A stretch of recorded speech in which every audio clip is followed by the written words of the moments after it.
'Cause I've been everywhere, man. I've been everywhere, man. Across the deserts bare, man. I've breathed the mountain air, man. I've traveled, I've had my share, man. I've been everywhere. Been to Tullamore, Seymour, Lismore, Mooloolaba, Nambour, Roochdore, Kilmore, Marillaba, Birdsville, Emmaville, Wallaville, Connemara, Connemara, Strathrown, Proserpine, Ulladulla, Darwin, Gingin, Lillaquen, Muckadilla, Wallumbilla, Bougainville, Cumberland, Ramakilla. I've been everywhere, man. Did you hear it? Did you hear it, Rob? I heard it. The second last town was Muckadilla, because that's where we're going. And I've got to be honest, I have never spoken to anyone from Muckadilla until about a week ago when I had a conversation with this person. Her name is Christy Coomber, and she is from Muckadilla. Good morning, Christy. Good morning, guys. How are you? Oh, excellent. Now, I promised you a hard question first up. Are you ready? Go. Where the hell is Muckadilla? Muckadilla? Muckadilla's halfway between Mangala and Wallumbilla. I thought it was. And I said that to Rob. And by the way, Wallumbilla, do you know anyone who lives there? Because I need them for the podcast as well. Can you be a little more specific for the people in Geelong who've got no idea where any of those three places are? No worries. Now, Muckadilla is about 6 hours west of Brisbane. Mm-hmm. If you are familiar with Coomber, keep coming west, go through Roma, and we're 40 k's west of Roma. Been there. Beautiful. Country. Yeah, I've been there on the way to Charleville. Now, what do people do in Muckadilla to keep themselves awake? They come to the pub. I knew that was going to be the answer to the question. That's pretty much it.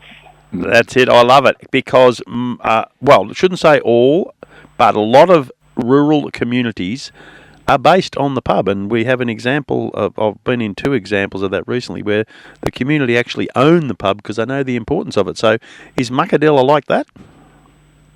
Muckadilla is similar to that. Muckadilla, the old Mucka pub, in 2019, when a fire caught hold of the building next door and blew it straight into the pub and burned it to the ground. It was terrible. Oh dear. And it didn't take long for us to realise that it was the hub of our little community. So, and with previous owners not wanting to rebuild, we just jumped in and thought, how hard could it be? We'll build a pub. Really? That's it. This story's getting better. Yeah. I'm in love with Muckadilla already, and I don't even know where the hell it is. So, what do? Do you just go and buy some wood and build a pub? Oh yeah, it's that simple, especially during COVID. We just built, we bought a block of land with a license, with the publican license on it, and got some designs drawn up, and we started off thinking that we could do a container pub, just something little and small to keep the locals happy and keep everyone in touch with each other, and we ended up with an absolutely beautiful building that was built by a local builder and friend of ours, Robbie Pollock, and his boys. They won the Queensland Master Builders Award for this actual style building. We are going gangbusters, so she's great. So let's go back to the start. We.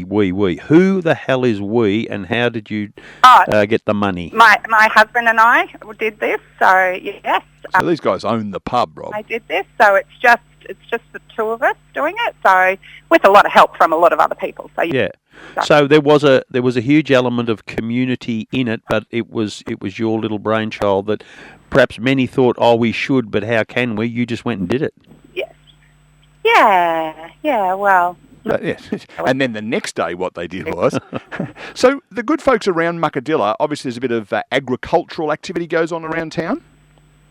That's it. So there's literally 12 people, including us and the staff, that live in Muckadilla. So the township's not incredibly huge. We're right on the middle of the Warrego Highway, so you go past us and a service station, and that's pretty much the whole town. The area itself has got hundreds of people in it. Huge grain area, wheat, sorghum, oats, chickpeas, everything. Huge cattle and sheep industry as well around here. So we are very lucky. Our little pub runs on our locals, which are very kind to it. Roma is only 40 kilometres away, so we do get a lot of Romaites come out and see us on the weekends and host Christmas parties and birthday parties, etc. here. Mitchell is 40 k's the other side, and they do the same. We do rely on our truckies and our grey nomads, or just nomads now, so yeah. Hey, Christy, let's go all the way back. Your history, you and your husband prior to building the pub. Tell us a bit about your life and how you got to Muckadilla. Sure. Okay. So we were locals to Roma, basically. Surat and Roma. Surat's not too far away from Roma, so Marty's from Roma, I'm from Surat. We were living on a property 20 kilometres from here. So the Mucka pub was our local watering hole when it burnt down. And that's kind of it. We farmed cattle, sheep, and a lot of grain as well. So Marty sort of does that, and I do this now. So yeah. So you did have that farming.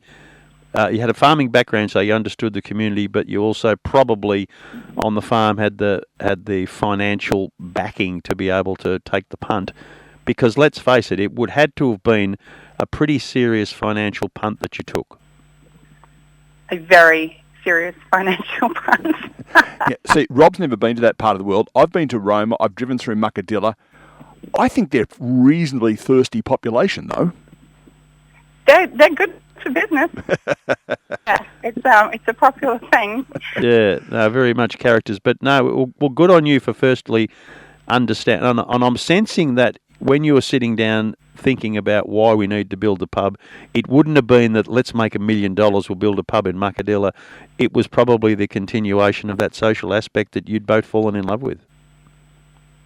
Exactly. We're never going to make $1 million here, and that's fine, because that's not what it is about. We know as soon as the pub burnt down, it's an awesome little community. It really is, and we've got a great community hall association that gets together once a month and to try and keep everyone together. And farming in general is a hard business, and you do need support, and you do need a chin wag and stuff like that. So the community itself did really, really well to keep that camaraderie going, but it's not the same as having somewhere that is open 7 days a week that you can call in on a whim and just say good day. Have you had a spot on the getaway program or something? Because that but to me she is going to be a guest on the I've Been Everywhere project. Aha! A very Even good more podcast. What's coming? Yeah, good. Because I think the other thing too, Christy, is, and I have spent a bit of time in that part of the world. I drove from Roma to St George once. 3.5, 4 hours, something like that? Would that be about right? 2.5, yeah. Yeah, and the only time you slow down is going through Surat. So there are vast distances where you see literally no settlement at all. So having literally an oasis in the middle of nowhere is such an important part for the community. It's extraordinary. Yeah, we've found some wonderful community stories. This is, I think, almost my favourite. We've had the Pleasant Hills where the farmers have bought the pub and they actually run it on a roster basis. The Patchy Wallach Hotel, owned by once again the farmers, and the farmers create activity to bring people to make the life for the public and better. But this sounds like the best story because you've put basically your lives on the line for your community. Yeah, well, it's a good community. It deserves it, and someone needed to, and a lot of people just weren't in the position. There's a lot of big farms around here too that you don't have the time to do 2 on 2 off or anything like that. You know, you've got to be there 24/7. So it was a big decision that we made, and yeah.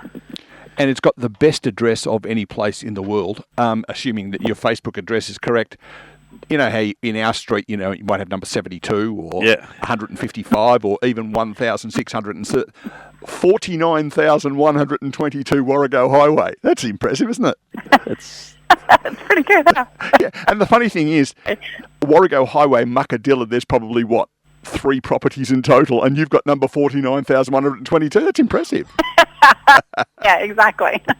Hey, Christy, we're going to go, but next time I'm in Muckadilla, don't you worry, I will be calling in for a cool drink. The last time I went through, I drove through because I was in a hurry to get to Charleville, but I will be stopping and having a cool drink in the Mucka pub. Don't you worry about that. Christy, reach round and give yourself a pat on the back because you thoroughly deserve it. That is a wonderful story. Thank you so much, and thanks for talking about us. We love it. And watch me do a shameless plug now. If you want to know more about the Muckadilla pub and more importantly about Christy, why don't you follow the I've Been Everywhere Project podcast, and that'll be out in early next year. Get onto the Facebook page now and follow it because Christy will be on there, won't you? I will be. Hooray. Excellent. We'll chat then. Thanks, Christy. Thank you so much.